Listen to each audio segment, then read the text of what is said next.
Bardstown City Council, June 10th, 6 p.m. We're going to open the meeting. We lost a member of our local EMS in a tragic accident, injuries from a tragic accident. And so we want to take a moment of silence for Wes England, who also works for our EMS organization, who was injured very badly in a car accident related to work. He was going to another job and passed away, and he was buried recently. So let's have a moment of silence for Wes England.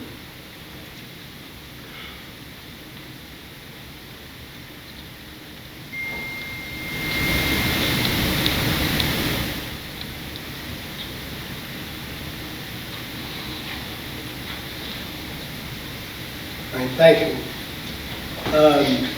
I know we have some residents of the Cottage Grove neighborhood with us.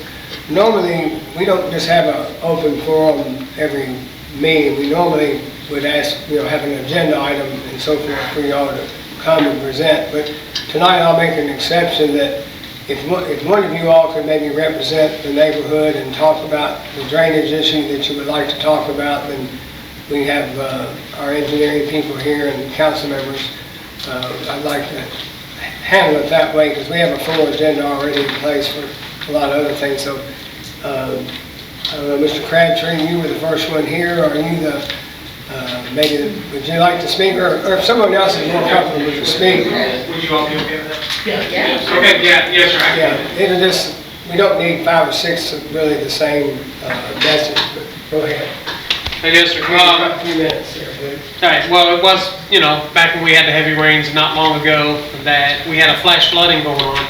I was one of the properties that actually had the flash flooding coming into my front yard, went around my home.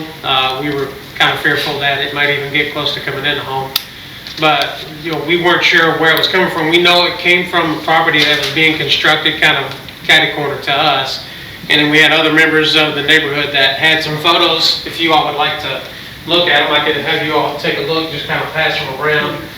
There were several people in the neighborhood that were experiencing, just flash flooding coming through. And our concern is, what kind of plans do we have? When I sent the message into Facebook, I got a response saying that there is a plan, but of course we haven't heard anything in the neighborhood on it. And I didn't know if you all could kind of fill us in on that. Tell us what kind of plans we can look forward to moving forward to kind of help us, save our homes. Okay. Did any water get in your home that day? No, sir. It did get in my shed, but, that's something I can kind of deal with. I normally try to keep things up anyway. But, of course, it's always a concern because I did spend quite a few thousand getting, my grading and that done on my home. And now I've got to go back through and get it redone in front of my shed again. So. And I didn't know if that would fall back on the liability of the builder, if they were the ones that were responsible for the blocking of the storm drainage and that prevented it from going past my home. Okay. And I'm sure other neighbors have some concerns, as far as what the drainage is going to look like in their neighborhood because they have water in their backyard. And, I'm sure there's additional erosion damage that they could have experienced. I'll let Jessica Leandro maybe start with addressing it. She's our city engineer, and we were aware of that flooding issue that day, but I'll let her start and we may have some other comments. Okay. Yes, we have had absolute unprecedented rainfall this year. In fact, it is the wettest rain according to the National Weather Service, and even Western Kentucky, who manages all the NOAA data, that Kentucky has had. This is the wettest year for the state of Kentucky on record. It even surpasses the 1939.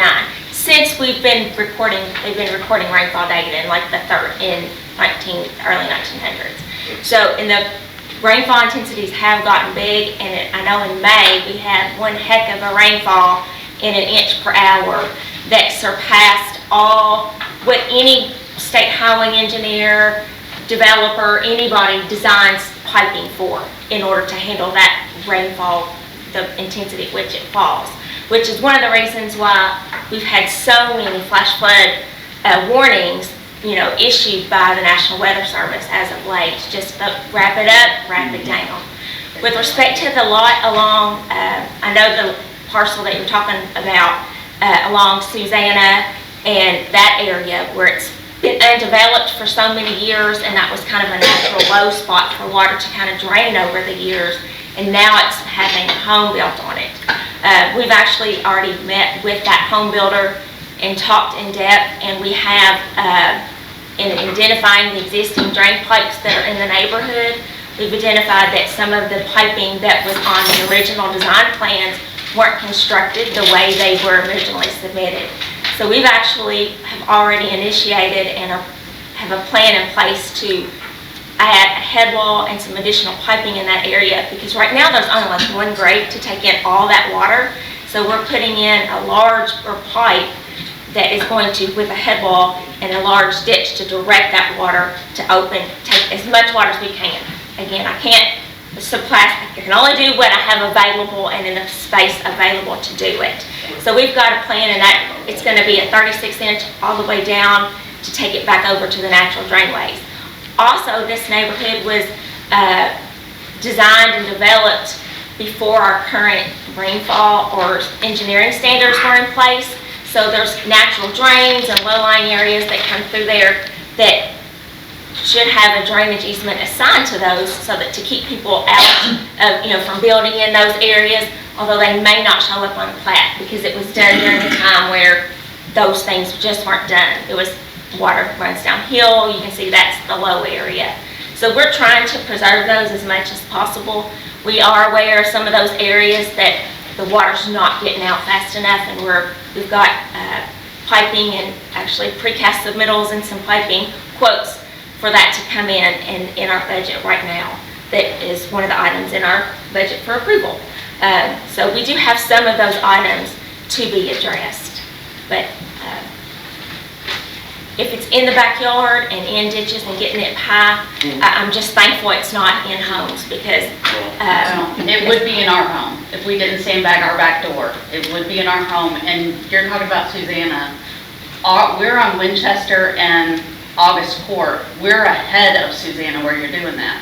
So we're downhill from Susanna. Yeah. So if we didn't sandbag our back door, it would have been in our house. And that was in 2021.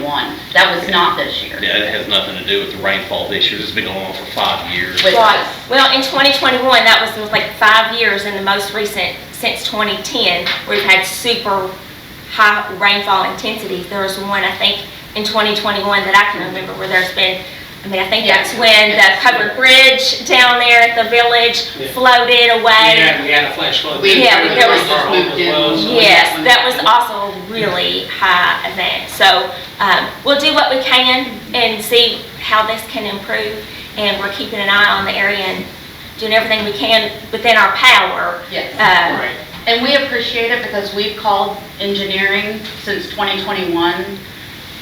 We've been told a lot of things that were really ugly, that it was our responsibility. And some areas will be, like we can't do a lot of work outside of the road right-of-ways. So some things between homes or in the backyard, that we do have limited ability of what we can do, on private property. So we are trying to, as things develop, keep an eye on what we can. But that 21 event is very distinct to me, because there was flooding in front of our dealership that day that made national news. I had friends in Alabama and Tennessee and stuff said, "Well, I saw your car dealership on TV." I said, "They made 3 high water rescues." But that was because it was a flash flooding, it was a weather event. And I'll give you the same answer the state highway department gives us about, it's almost impossible to engineer something that can preclude every type of weather event from impacting. There's people that back in 21 that had waters in their basement they never had before. Our dealership, we had 9 cars get water in them. We couldn't get them out of there fast enough because you had, I think it was something like 5 inches of rain was on Bardstown in a matter of just a few hours that morning. And we had water. I've seen water high there. I've been out there for 49 years. I've seen water come up. And so that particular day, water was over the bumpers of those cars before they got the road shut down. And there was high water. And we had this same thing happen a few weeks ago, 8:30 at night. We get a call from the police department. They're shutting 3rd Street down between my dealership and Zaxby's. That's a low spot. It's been engineered by highway engineers to build the drainage and the road, and it's just almost impossible to engineer to make, just like flooding that happens in these other cities. I mean, we've been fortunate we don't have a city that's down on a river where they, Eastern Kentucky, had 2 or 3 of those major events. It happens now, and then it might be another 50 years before you have that much rain that damages those cities like in Western Carolina and all that sort of stuff. It's just hard to have an infrastructure in place that can handle every major storm event that there is. And Well, we didn't have as many problems until they built all the houses on Deaver, and then they built 3 triplexes and graded all of that towards our yard also. and that's another problem we deal with. The builders reshaped in the wrong way the drainage. Yes. We've had that in not just Cottage Grove, we've had it, in other neighborhoods over the years, and it's just hard to, stop them from doing that. They might have it looking right on the week our guy comes by and inspects, and then the weekend comes, and next thing you know, they filled in the drainage ditch in front. We had a meeting this afternoon of that very reason, that we cited a person for changing the drainage right away on one of our streets. It's taken us 6 months to get to that point. So but we'll try to be proactive, but at the end of the day, it's hard to, Oh, yeah, there's so many things being built. Are there any ordinances or anything that we can, as citizens, make sure that we're in the purview of to maybe do some sort of mitigation on our property to kind of help prevent, that? I would, some of the instance with the big heavy rain, some of that, I don't know what you could do to help, but on a normal, if it's something that's happening frequently under just small rainfall events, something that I have seen over the years that people do that have an impact without realizing it is adding like privacy fences and anything that would normally it may look like just a 6-inch little swale, but anything that they do that starts slowing down that water along that swale, along the property line, either between the houses, a little bit over time, as that water slows, it slowly starts to silt up over the years. So it's usually not something deliberate and immediate, it's something slow and over time that now that swale is now only 2 inches deep, and you have a privacy fence that's now blocking that 4 inches deep of water, and it starts causing water to dam up and spread out and go places it wouldn't. So that just things like that you wouldn't necessarily think of, those fences being really close to the ground. If there's a swell, either step them back off of the ditch. I think you see that I see that a lot in Louisville, where they don't even allow that fence to be in the ditch line. It has to be back up at the top of the swale, just to make sure that those waterways are left open. But we don't really permit those anymore. So unless somebody says, oh, I have a problem, it's hard for us to capture those things, as they I have happen. a question. Mhm. So like for us, for instance, the home that's being built on the property that we were talking about is like, my daughter was like, oh my gosh, Mom, it was literally flooding. And I said, if it comes up over the road, which it finally did. It came up over Cottage and down Susanna and literally wrapped almost our whole house. And, we've spent several thousands of dollars laying down a gravel pad and like all the dirt and stuff in the backyard that the builder promised that they would do for us the last time that it flooded in 21. And of course they didn't. We didn't get anything in writing. It was verbal. And so now everything that we did literally got washed away because of what happened over there. It felt like that all of their like construction stuff, everything, you know, like they even have a dumpster out there that floated over. Right. You know, so it, you know, all of that caused all of that. Is there anything that, you know, we could do as homeowners?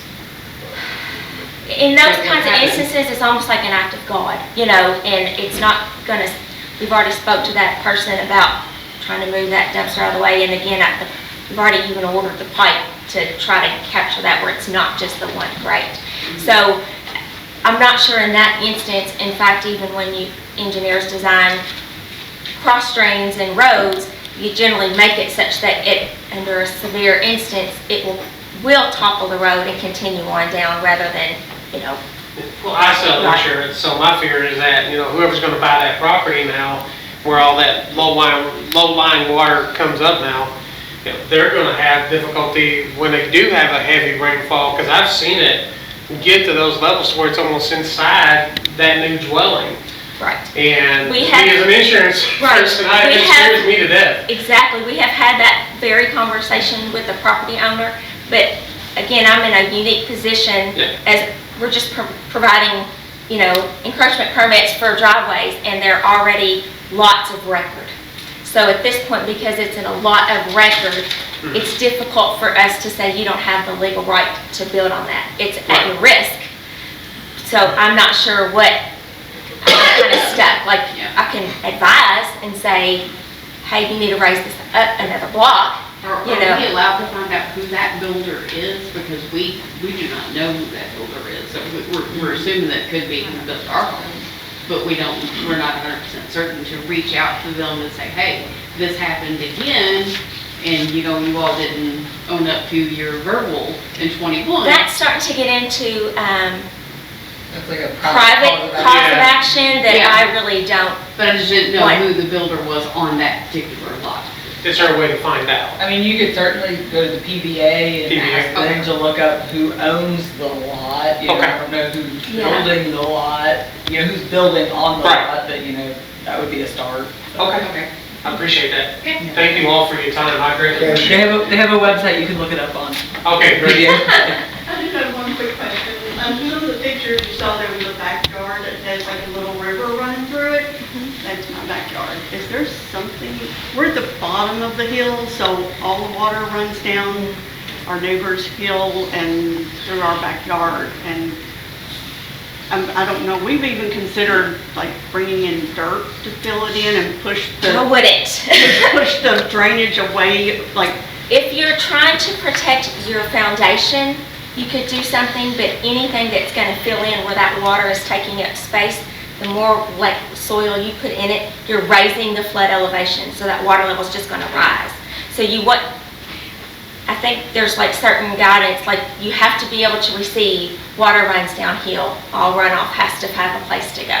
So if you're downstream, you have to continue to allow the water from runoff and rain to continue to flow, you know, through the yard. So I wish there were a way we wouldn't be able to I have. have to like redirect it on the other side of our fence so that we can actually use our backyard. What you would do is you could come and see me individually, you know, call City Hall and set up a meeting with the engineering department, and we can go over your plat and see where your actual drainage way is and the platted easement is along your property. And it could be that you just need to move the fence back, and that you could shift it slightly in order to help protect things. But we do need to be careful not to just try to push it over on the next guy, and you know, wherever it's naturally been going for the last 30 years is kind of where we're trying to keep it going as much as possible, and knowing that there are homes that are going to be How built. much of a ditch will it eventually erode away? The house is only 4 years old.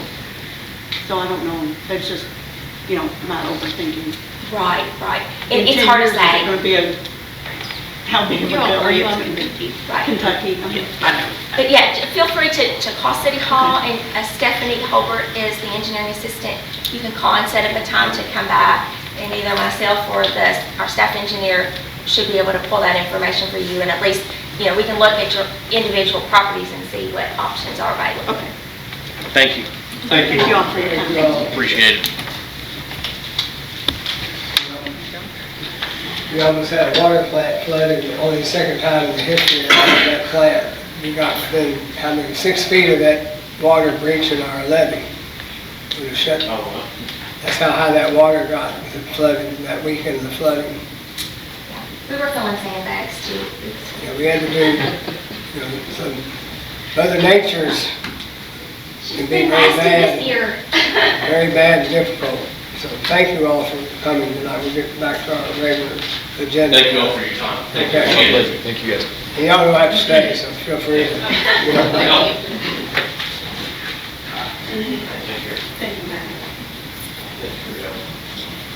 Okay, the next thing is in Tri-County. We don't have any bids or anything, I don't think, tonight. So we'll go to the Tri-County United Way 5K. This is the same proposal they have every year. I think Gary says we've done this maybe about 5 years now. To remember, it is on Craft Fair weekend, but it's in the morning. It's about, 2 hours worth of time. I don't know whether either of the chiefs have any comments to make about Craft Fair. It doesn't hinder it. It's all in Edgewood. It's away from the area. It doesn't cause any problems that we know of, unless you all know of anything. No, they've contacted us, they have everything in order. Right. So that's why they start the Civic Center and keep it all on the south side of town, basically, for this. So if we don't have any other questions, you all got their written proposal that they met with the chief, and then I'd ask for a motion to approve the request from United Way for their 5K. Get this come up online. October 11th, 2025. I'll make a motion to approve that, Mayor, the same way it's always been. Okay, we have a motion by Councilman Shekels. Is there a second? I'll second that. Second by Councilwoman Hart. Any other discussion or questions? All in favor, signify by saying aye. Aye. Any opposed? Motion's carried. And we have minutes of our regular city council meeting, May 27th. There's no additions or corrections. We can approve them by unanimous consent. All right. We have a second reading of ordinance B 2025-06 related to cannabis, particularly medical cannabis. And I'll ask our city attorney to read the summary. All right, what's opening? Summary of ordinance B 2025-06, Retail Business District Zoning Regulations. An ordinance amending Article 6, Section 6.13 of the zoning regulations for Bardstown, Bloomfield, Fairfield, New Haven, and Nelson County, Kentucky. Be it ordained by the City Council of the City of Bardstown, Kentucky, that Article 6, Section 6.13A, Regional Retail Business District of the zoning regulations for Bardstown, Bloomfield, Fairfield, New Haven, and Nelson County, Kentucky, is hereby amended to permit cannabis dispensaries as retail commercial uses in areas zoned as Regional Retail Business Districts, B3, in the City of Bardstown. Be it further ordained that the mayor of the City of Bardstown and/or his designee be authorized and directed to publish this ordinance in summary and to take all steps necessary to perfect this ordinance. Okay, thank you, Audrey. If you all remember, we had some discussion on the first reading about there were some questions about B3, could it be allowed in B2, et cetera. Well, we had a meeting yesterday with Sean Moore, Jessica, myself, Audrey, and it's clear that it only can be permitted in B3, B4, LIP, or I2. It cannot be in B2, B1, neighborhood business, etc. So that's the way like I2 works. I2 allows you to have, that's industrial, that's a heavy industrial, but you're also going to do light industrial in I2, but you can't do light industrial, I2 in a light industrial, so you can't go down. Joe, you follow me so far? Yeah, so he was clear on that, because he's the one that proposed the B3 zone, so there's no worry about this not, it'll have to be in a B3 zoned area, like 245 in that area. It won't be neighborhood business or downtown, that sort of thing. So we make sure we talk with him on that, And Mayor Gary had also reformatted just ever so slightly the full ordinance, just so it visually was more clear. None of the content changed, but just because I think where it was indented, I think was causing some confusion. With me particularly, yeah. But it's very clear now. Yeah, okay. Yeah, I'm happy. So, anyway, I think we're all comfortable that this will only be allowed in B3 or B4, LIP, or I2, but I don't think you'll ever see it in any of those. So, if I could then, if there's no other questions, this is the second reading, need a motion to approve the second reading, B 2025-06, related to cannabis. This is the amended version. So, Have a motion by Councilman Jones, is there a second? Second, Mayor. Second by Councilman Hibbs. Any further discussion? This is the second reading, so I ask for all those in favor, signify by saying aye. Starting with Councilman Jones. Aye. Aye. Okay, thank you. Motion's carried. Next, we have a first reading of our amended ordinance related to our annual budget, B 2025-26. But before we get into this, this is an amended version of our original budget because of the auditor said that we need to add a line related to operating our cable and internet. So we need a motion to remove the original budget that was presented and take it up under this reading. If that makes sense to you all. It does, Mayor. If I may, I would please to make that motion in order to rescind the original budget. Is that properly worded? And where we can take up the reading of this budget. First reading. First reading. All right, we have a motion, is there a second?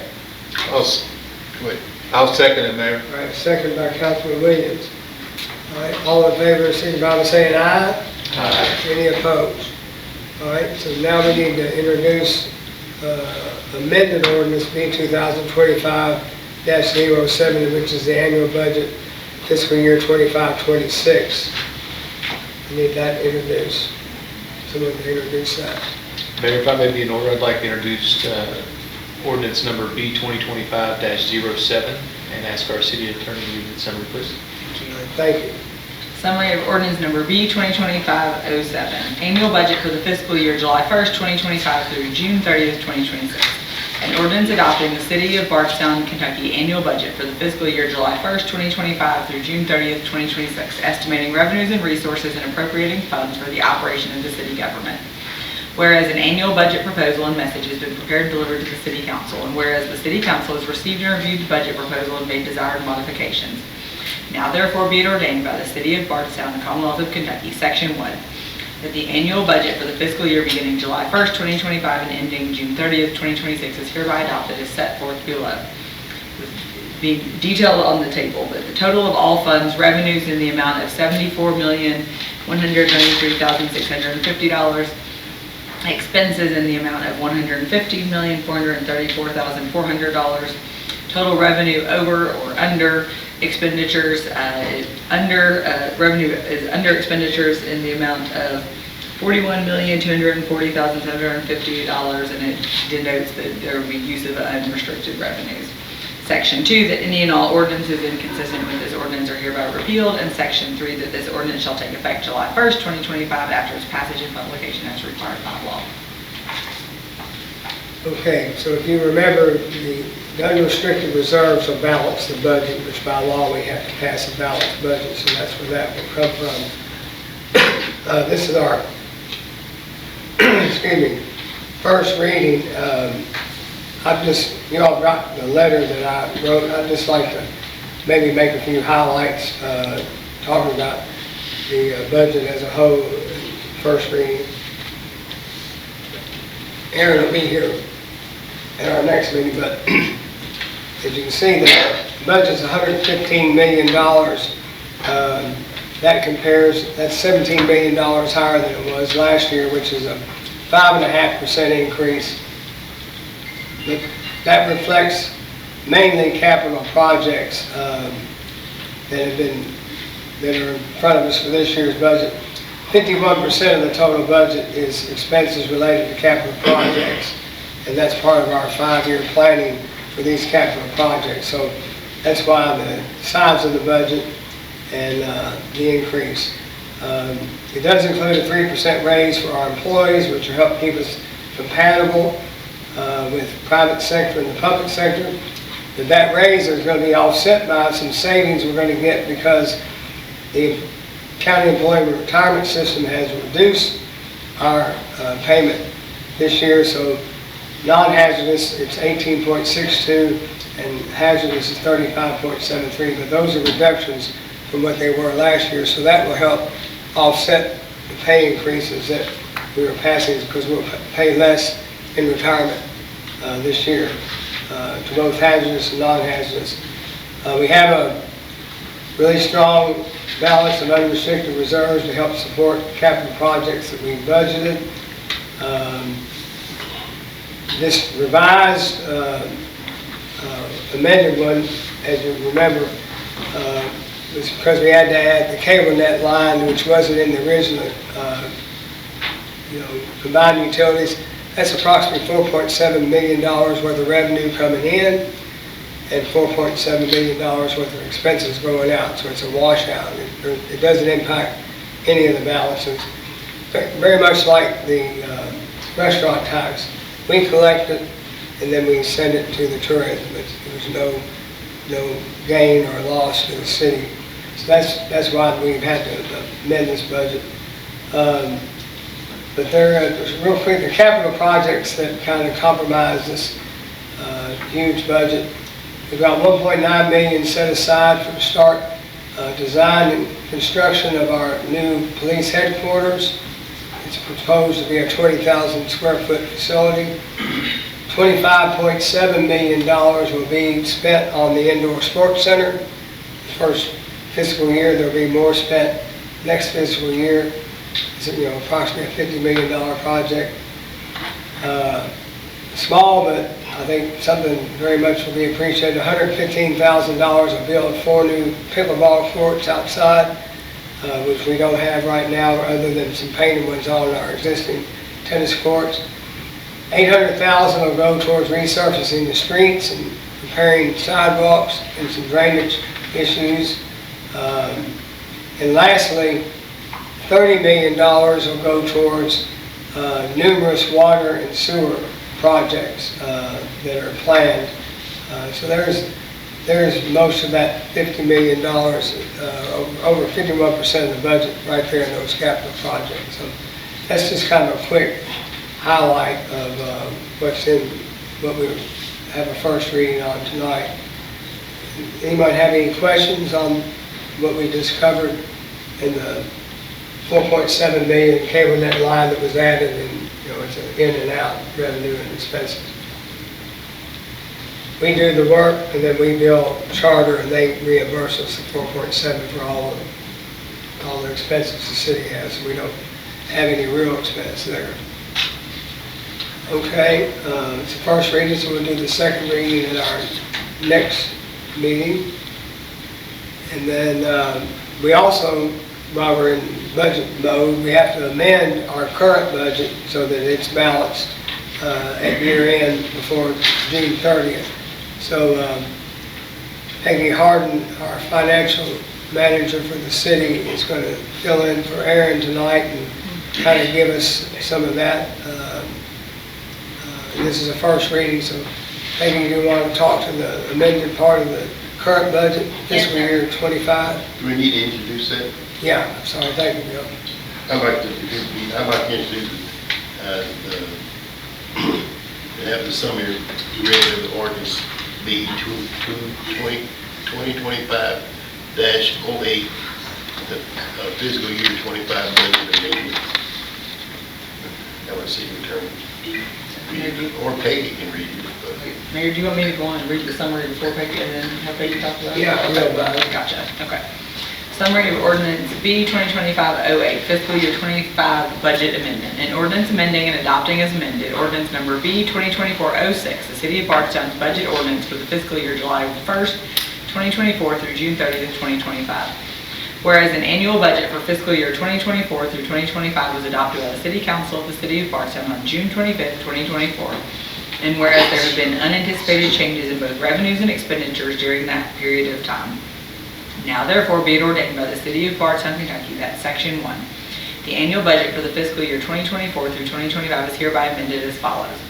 Number 1, General Fund. Increase anticipated revenues from $16,679,650 to $42,327,855. And increase authorized expenditures from $18,579,650 to $21,778,850. 2, Combined Utilities Fund. Increase the anticipated revenues from $63,269,950 to $110,279,710. And increase expenditures from $70,419,950 to $91,546,950. 3, Self-Insurance Fund. Increase anticipated revenues from $2,423,500 to $2,650,000 and increase expenditures from $2,423,500 to $2,650,000. 4, Equipment Fund. Decrease anticipated revenues from $419,000 to $106,500.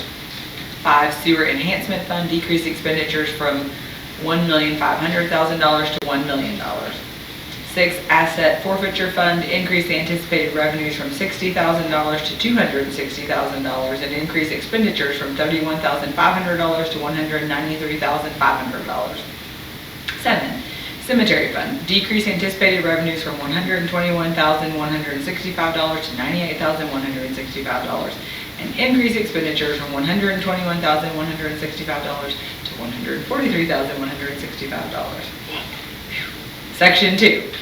The annual budget is hereby amended and attached hereto, reflecting the above referenced amendments to the revenues and expenditures that comprise the fiscal year 2024 through 2025 budget for the City of Bardstown. Section 3, all ordinances or parts of ordinances in conflict are hereby repealed to the extent of that conflict. This ordinance shall be in full force and effect following publication as required by the law. Thank you, Audrey. Peggy, would you like to Yes, sir. fill in the blanks? Sure. Just to start, Aaron did put this amendment together and he asked that I speak to it. And if you have any questions, and I don't know them, I'll get them for you. The administration department, pretty much what we're doing there is we have the new building and safety department, so we have all those revenues we didn't budget, and then the salaries for those employees. The police department has just a couple of line items, the incentive pay and retirement that we're adjusting. We also had, some rifle grants, that's a revenue and an expense that offset each other. The Parks and Recreation, we collected $1,029,000 of the $4.3 million that has been pledged so far. We also collected another $70,000 from the Land and Water Conservation for the Mayor's Park, for a total of $150 donation from them. And the other expenses for the Park and Rec is really for the Bardstown Aquatic Sports Center.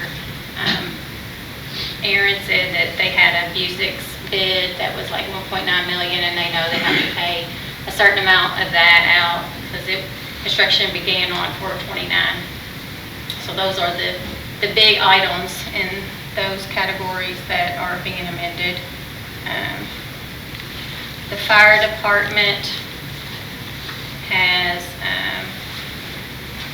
overtime, which was due to the flooding event, and Chief Todd has requested reimbursement from FEMA in an amount of $130,000. There was over 800 hours of overtime due to that event. And then you can see that there's an in and out of $312,500. That's just really, we were planning to reserve for a new fire truck, but instead of putting it into the equipment fund, we paid on a down payment to the vendor. So that's just really taking it from one account to the other. In finance, we are up in revenue over $400,000 more in net profits, property tax, and payroll. And then also out of the cable net proceeds or revenue, we booked $23 million to the general fund, and then the other revenue is booked to combined utilities. So that $23 million is what's making up the majority of the amended budget for the general fund.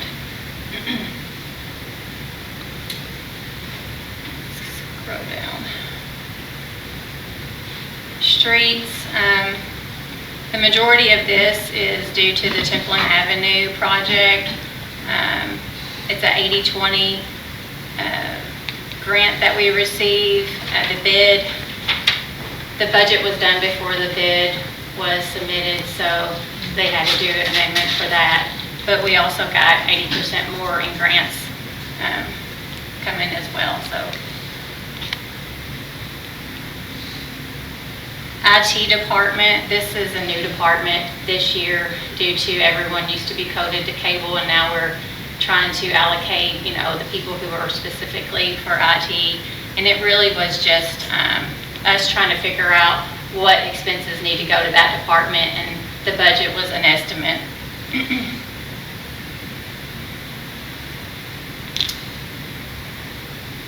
So, combined utilities.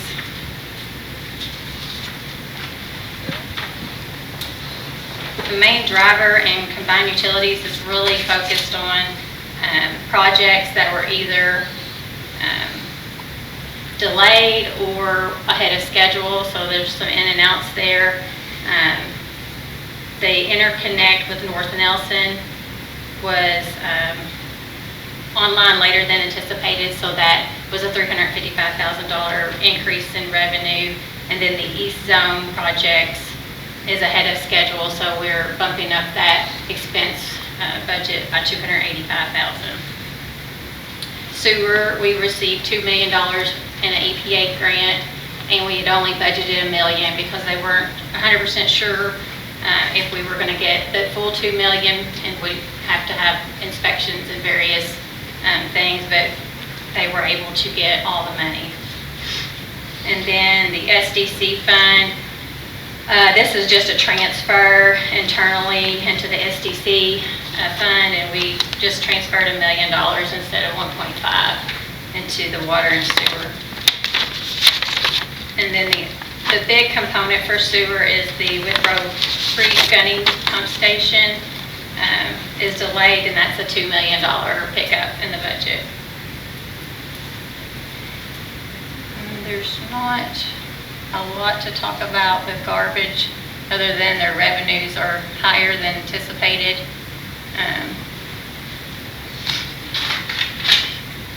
And then, of course, the cable net, we have the $1 million that we're going to get reimbursed from Charter for doing their business on their behalf now. We have the $45 million that was the revenue for the sale of an asset, and then we have the transfer of the $23 million that we transferred to the general fund.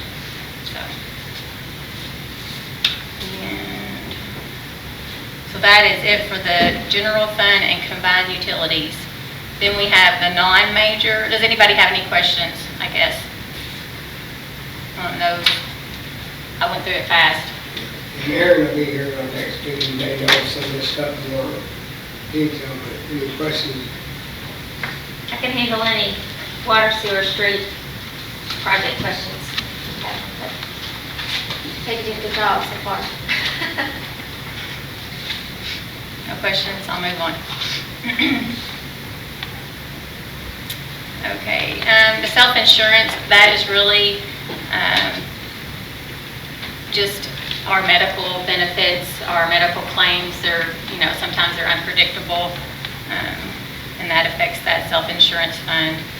The equipment fund is what we discussed earlier about the fire department truck. We're not funding the equipment fund. We went ahead and deposited or made a down payment to the vendor. The sewer enhancement fund, this is also a transfer in the water and sewer department that we elected to only transfer $1 million instead of 1.5. And the asset forfeiture, we have received money from narcotics and human trafficking cases, more than we expected. And then the police department also used asset forfeiture funds for their new gun training range. And the cemetery fund is just really the revenues are lower than expected. Our salary allocations were amended before the budget was prepared, so we need to adjust that accordingly. And that is it for budget amendments. Any questions there?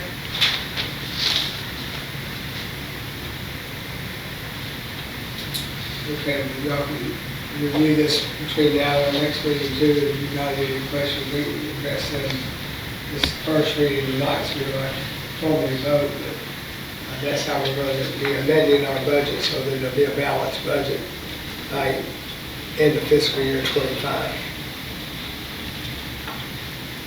All right, thank you, Peggy. All right, under new business, we have some reappointments under the Ethics Committee.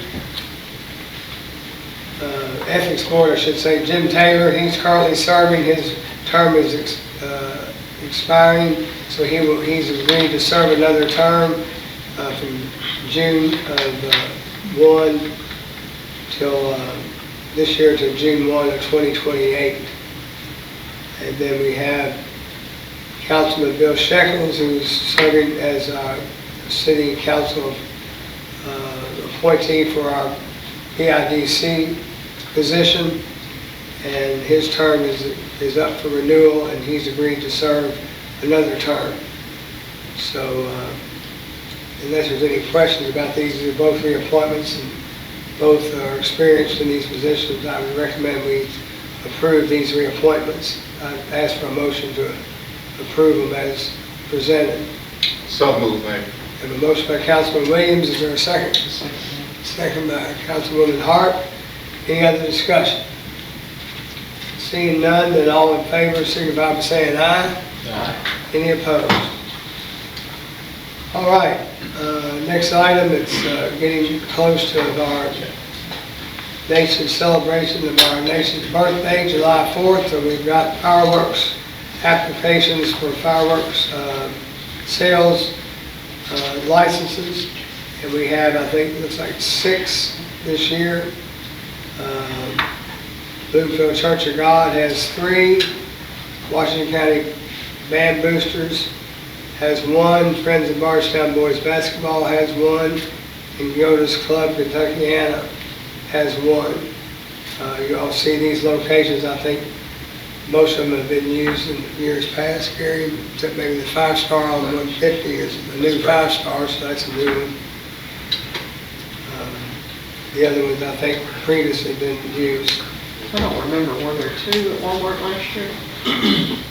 2 different ones? Yeah. On each end, one over on cold cover and the other one's in the hard It's the same Walmart. Yeah, I see what you're saying. All right. I'd ask for a motion to approve all these permits. Got the right one, please. These 6 permits as presented. So moved, Mayor. Have a motion by Councilman Hibbs. Is there a second? I'll second. Second by Councilman Buckman. Any other discussion or questions? Okay, all in favor, signify by saying aye. Aye. Any opposed? Motion's carried. Thank you. All right, Chief Crescent, you've been quiet tonight. You got anything to report on?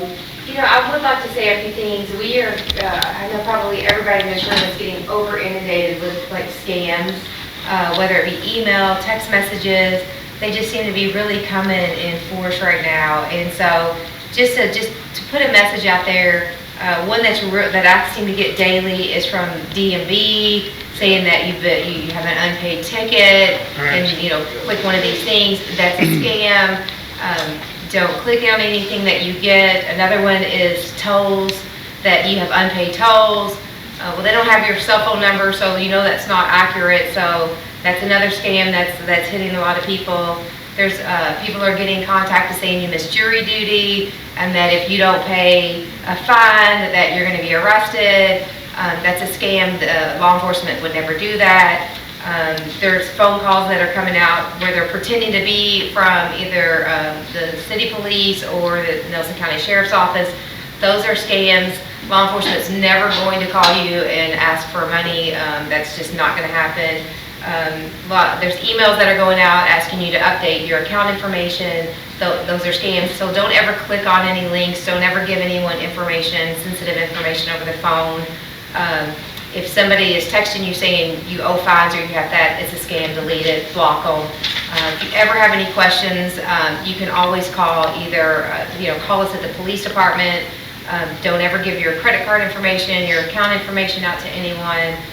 Matter of fact, I think we put another thing on our social media again today because we're just getting some. We're getting them every day, so we know that the rest of the public's getting them. No one's immune from these scams. But that's what they are, so just be very cautious with, because some of them look very legit and very real and could be easy to fall for, so just delete them. They're scams. Law enforcement is not going to be contacting you asking for money. Anything else, Chief? Thank you. You're right, it's pretty blatant right now going on. I think all of us in the room is getting them. Yes. Be careful. Chief Todd? I'd like to thank the community for all their donations to Crusade for Children. We collected $11,860. 100% of that money will come back into Nelson County to help support the children here in our home community. We also went through our ISO audit, which is the Insurance Service Office audit, last week. It'll take about 3 to 6 months to get that report back. Where you all have added some additional personnel, we'll get some more credit on that, so we should see improvement in that part of the category.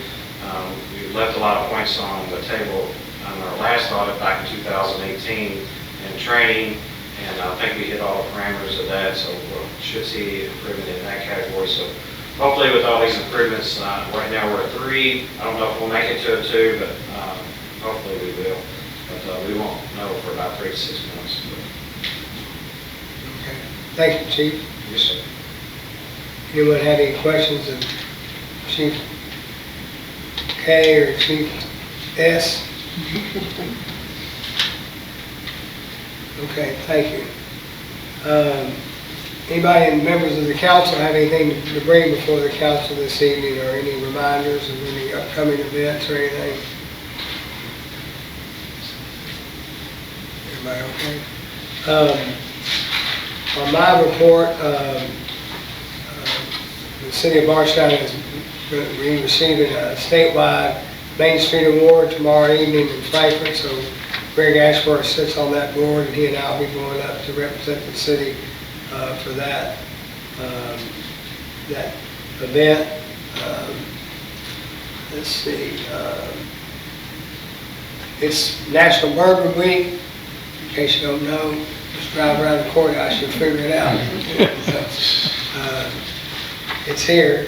Lots of events going on, next door to us in the Brendiamo, what is that called? Brendiamo? Penthouse. Yes. Yeah, and Spalding Hall, a lot of events there, and then many of the distilleries are having events at the distillery. And then, of course, Saturday night, the street concert is the kind of the final major event culminating with National Bourbon Week. Guess what's it going to do? It's going to rain. As Jessica said earlier, I hate Your last report to me was our rainfall is double through May, double the annual rainfall in Kentucky than normal, by over 20 inches. So flash flooding is being caused by these rain events, so it's probably one of the wettest years that I think any of us can remember. And then when you're having, 4 inches of rain here, and 6 inches of rain there, and 3 inches of rain there, and unfortunately it's calling for more rain by the end of the week. So we hope we dodge some of it. Last week, Judge Hutchins and I and Kim Houston, who is our interim president of NCDA and BIDC, we went to Frankfurt just to meet with the state, the Cabinet Secretary for Economic Development, Senator Higdon, just to talk to them about a research for land for another industrial park. For the high price of land and the high price, we've been doing some modeling of infrastructure costs, linear foot for water and sewer and gas and all that. And, it's going to take some help from the state if we're going to be able to acquire land and put in all the infrastructure for such a project. So we want to be proactive and go up there and talk to them. And we had some good meetings. The state economic development, we met with 25 of those people that do everything from research and marketing and so forth. And we were able to add our latest, we have one site left that we're improving right now in the Augusta County Industrial Park behind Flower Foods, putting the road, and the site's already been cleared, and water and sewer and all that's going in. So we showed them that site, and then there's another private site on Spencer Manley of 60 acres. It's ODI too, so it's already got infrastructure there. So it's now been listed by the state. So we're sort of back in business. We were sort of out of business there. We hadn't have any land for industrial development, but now we've been in front of them. So we're trying to be proactive. And the state was gave us some good information.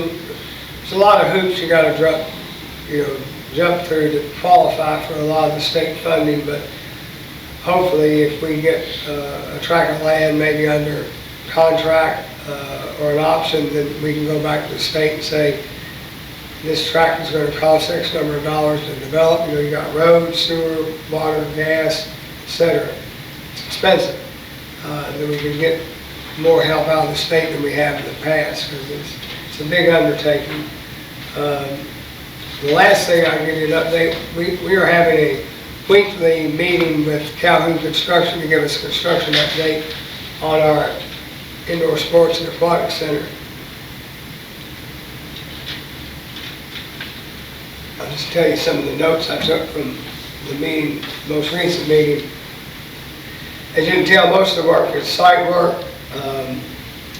They did identify that we had some poor soil under where the main pad of the facility will be, so much of the site work has been cutting and filling that poor soil and bringing in better soil for compaction to make the site more stable. Done some work on our retention pond. It's behind the swimming pool. All the demo work from the old baseball field and pavilion and all that's been done. The last thing that will go up is the asphalt from the old parking lot at the rec center. We're staging equipment there right now, so they've left that. That'll come up here pretty soon. And they'll be doing work on what will become the front. There's a major parking lot between the current rec center and the new proposed indoor sports center. There's a lot of parking there. That'll be starting here pretty soon. We had to redo the electrical to our current rec department because we had to take the pole down that was serving that. So our electrical department has got the new service completed. In the next few weeks, they expect the building pad should be ready for foundation to start, depending on rain. Site work for the new south side parking, which is what we're talking about here, between the rec center and the news thing, should be completed, the site work. And then they plan to start the foundation work They're expecting all the rebar and the ankle bolts to be delivered in the next 2 weeks for that. So that's the current state of progress on that project. Anybody have any questions? I had to call Calhoun and ask him probably, but anyway, we're doing the best we can. I mean, we had all that rain yesterday, we had some rain. Music was out there still working, doing some site work today where they could. So they're trying not to miss any days of doing something with the ground just let us. All right. What else we got? Oh, I'm sorry. Went right over that. We have 2 cemetery deed grave sites from Barbara Hagan and Siobhan Guyton Haygood and Tyranny, not spelled like some way Tyranny spelled, but Tyranny Guyton. So we have 2 grave sites, we approved them by unanimous consent, and then 3 grave sites by Robert and Ronnie Tilley. So we approved them by unanimous consent. Any questions on the site work and something going on the indoor sports center or anything else we covered tonight? One thing, Mayor, and I know I missed my chance with the city council member comments. I apologize for that. I just did want to say that I really appreciate the information from both Chief K and Chief S that we've been getting recently. You know, the emails that they both provide to us are tremendously helpful, especially Chief Spalding, you know, the detailed list that you sent, you know, with everything going on in the department. I just wanted to say how much I appreciate that and how fortunate I think we are to have 2 chiefs of the departments with the transparency that we have and that information that gets to us that we can use to relate to the community. So thank you all. Thank you. Thank you, David. Good point. Mayor, I forgot to mention that the Stephen Foster story opens this weekend, the same night as the street concert. So get out and support them this summer. Somebody's granddaughter is in that show. If you might have. Yes, that would be mine. So, get a chance to check Betty's granddaughter. She's they had a dress rehearsal today. No, costume parade. Yeah. Got her hair done today, too. Please. Got her hair done today, too. Okay, if nothing else, I'd ask for a motion for adjournment. So moved. Motion by Councilman Buckman, is there a second? Second. Second by Councilman Shekels, all in favor say aye. Aye. We are adjourned, thank you.